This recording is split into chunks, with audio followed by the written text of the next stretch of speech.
ओम श्री गोगा देवाय नमः। अब तक श्री गोगा महापुराण के 73 अध्याय हम आपको सुना चुके हैं। आज 74वां अध्याय। खाने पीने की अनेक वस्तुओं के साथ साथ दूसरी बातों का भी निषेध किया गया था, जैसे शूद्र कहलाने वाली जातियों को धार्मिक ग्रंथों का पढ़ना, पवित्र स्थान और मंदिरों में जाना या कुएं से पानी भरना तक वर्जित किया गया था।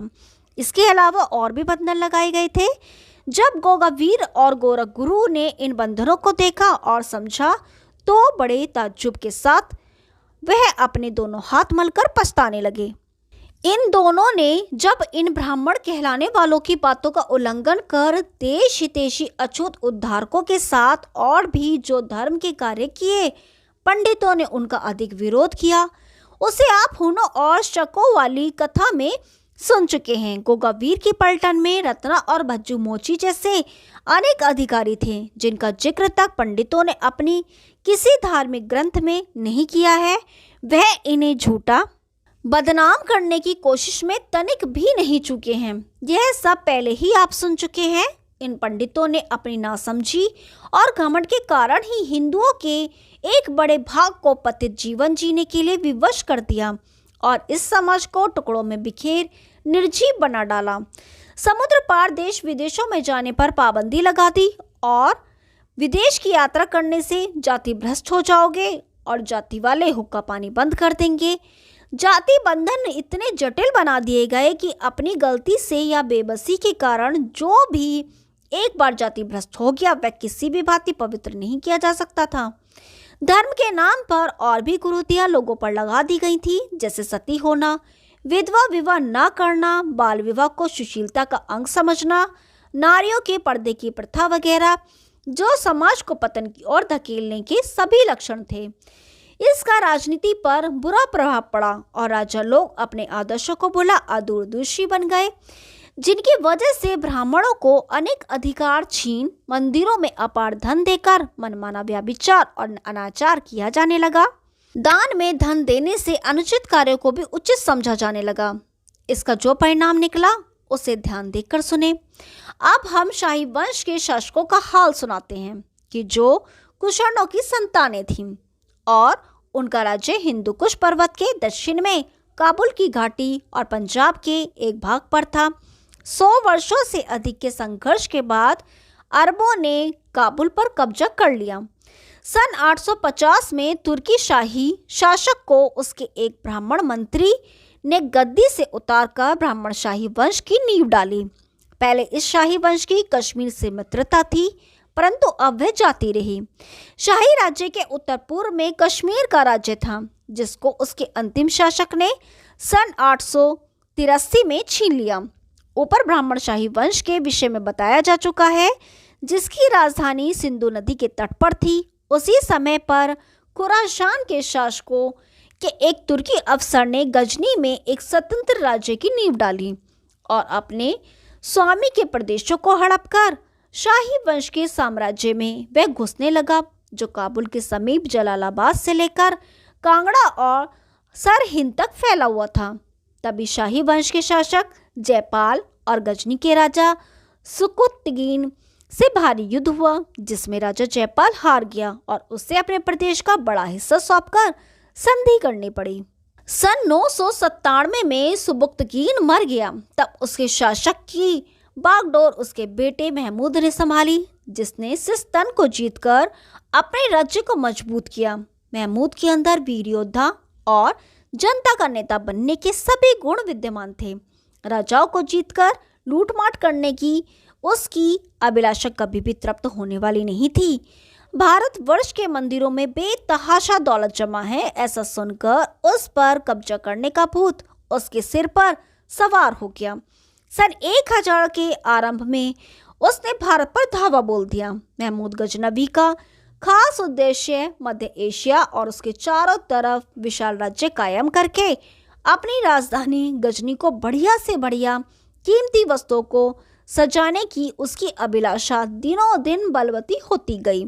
अब उसे उसके जासूसों द्वारा पता चला कि भारत में बेतहाशा धन सुरक्षित है और उसे सरलता से प्राप्त किया जा सकता है। राजा के अय्याश और ऐशपरस्त बुज़दिल हैं, और रात दिन आपस में ही लड़कर एक दूसरे की बहन बेटी को जबरदस्ती उठाकर ले जाते हैं। उन्हें दीन दुनिया से कोई गरज नहीं है। हर इस अवसर पर महमूद ने भारत पर 16 बार आक्रमण किया और भूखे नंगे गुंडों को धार्मिक उत्तेजना के साथ साथ भारत को लूटने का लालच और नाज़नीनों को दासी बनाकर लाने की इच्छाओं को अधिक बलवती कर दिया। मध्य एशिया के ठंड सहने वाले भूखे नंगे रहने के कारण जान पर खेल जाने वाले वह लोग थे जो मंदिरों को तोड़ने फोड़ने और उनको नष्ट करने में सबसे आगे रहते थे।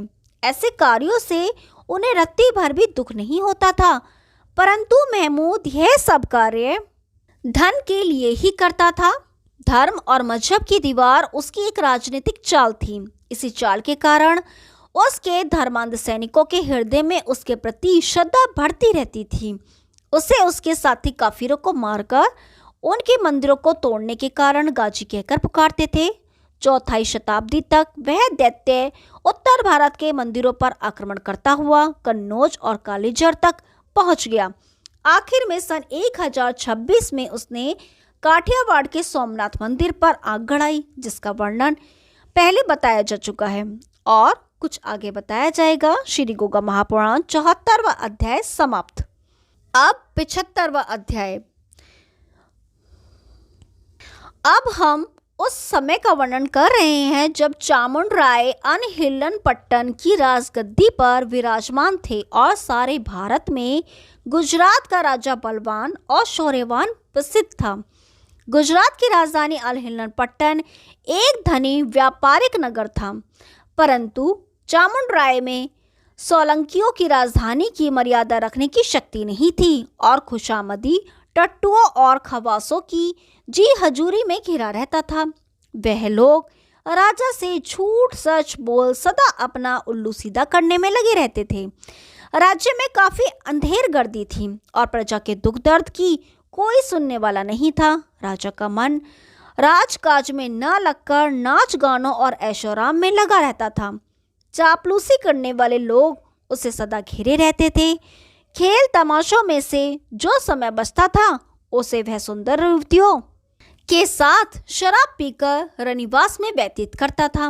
राजा ने विकन शाह नामक एक वणिक को मंत्री पद की पाग बंधवाई थी, जो एक महादुष्ट बनिया था। उसे राज्य को स्याह सफेद करने के अधिकार प्राप्त थे। वह संपूर्ण राज्य का भार अपने कंधों पर उठाए मन चाही लूटपाट करके अपना उल्लू सीधा करता था। उसके अधीन कर्मचारी प्रजा को सताकर अपनी जेबें भरते थे।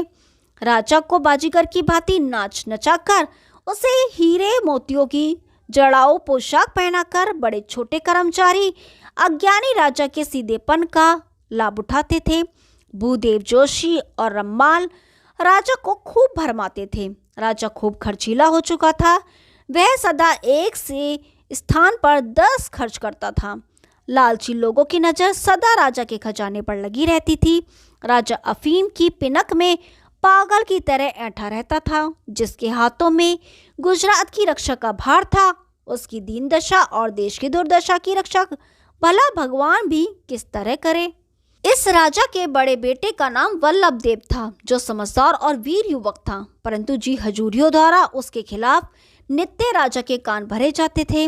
राजा को समझाया गया था कि युवराज वल्लभ देव आपको मारकर राज्य लेने की खटपट में रहता है, इसीलिए राजा अपने पुत्र को सदैव अपने से दूर रखता था और युवराज के दूर रहने से जी हजूरियों का मतलब सदता रहता था। राजा के छोटे पुत्र का नाम दुर्लभ देव था। यह दुष्ट ढोंगी, अत्याचारी और निष्ठुर स्वभाव का था।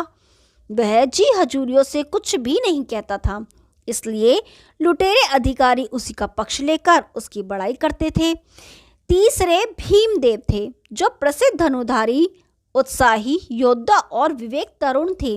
युवक और वल्लभ देव में काफी मेलजोल था और यह दोनों चाचा भतीजे इस अंधेर गर्दी से असंतुष्ट होकर एकांत ग्राम में निवास करते थे।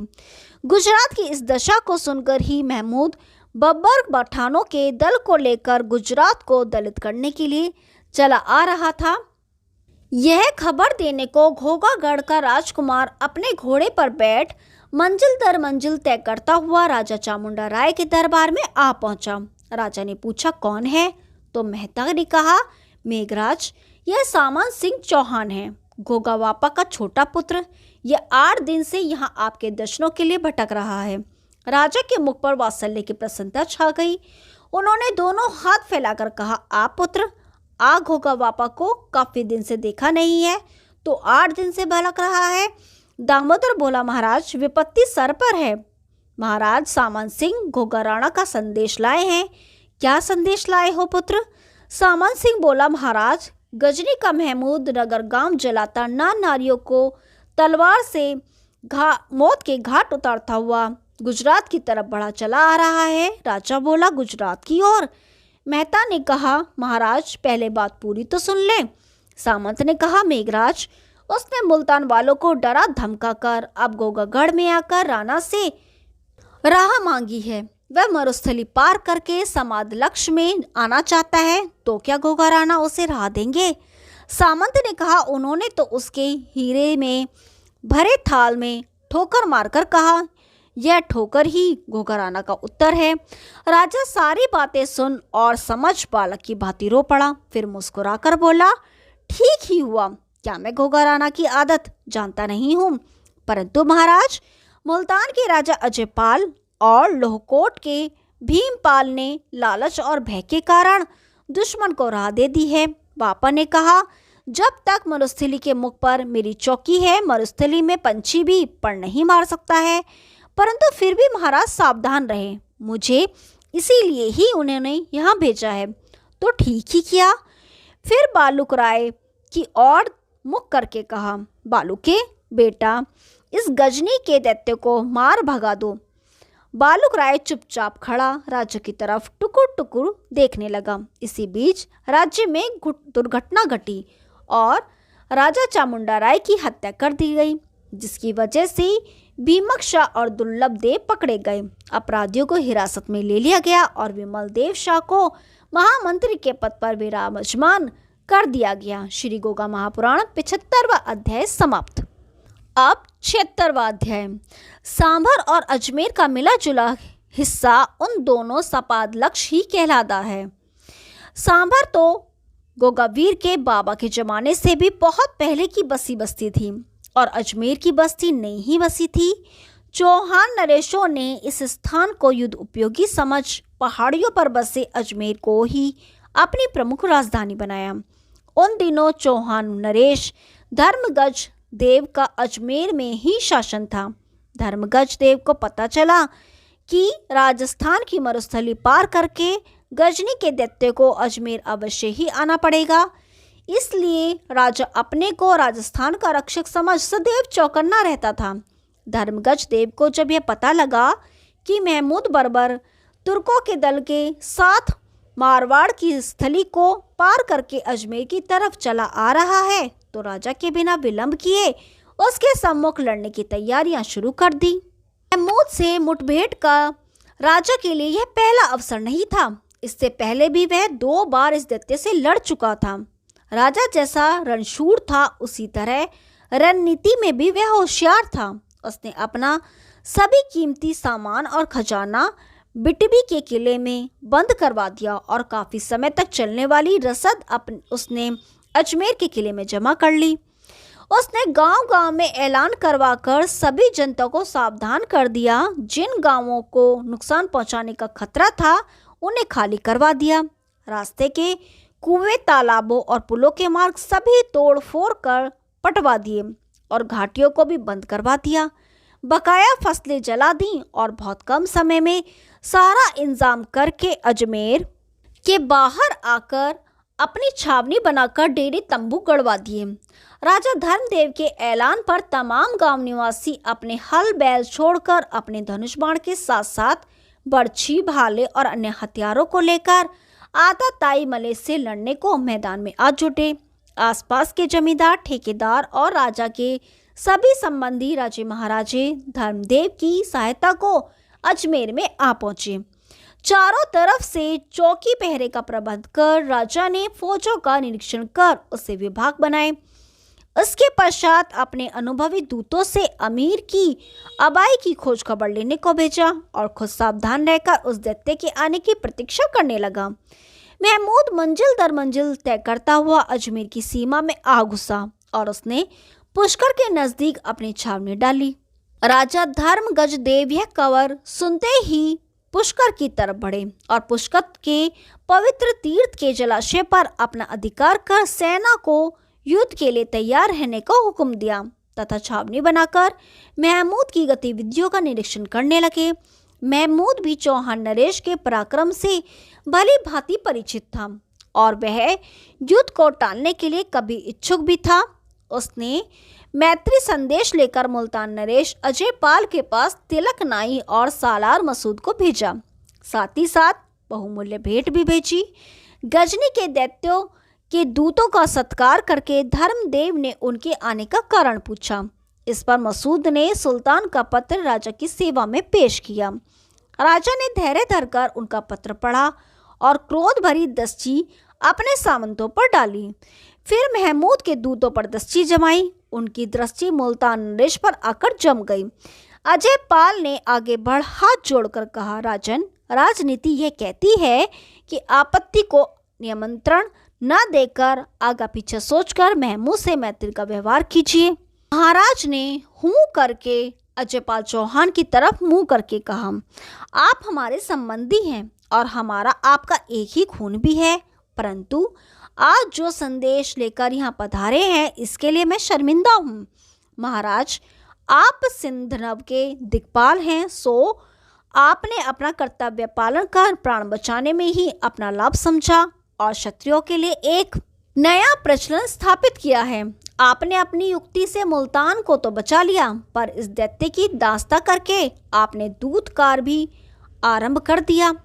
उसे देवस्थान भंग करने के लिए राजी नहीं किया है। आपके कार्यों की कीर्ति मेरे कानों तक कभी की आ पहुंची है और आपकी इस नीति का प्रायश्चित कर आपके बुजुर्ग घोगाराना स्वर्ग से धार चुके हैं, जिन्होंने आपको बचपन में गोदी में खिलाया था।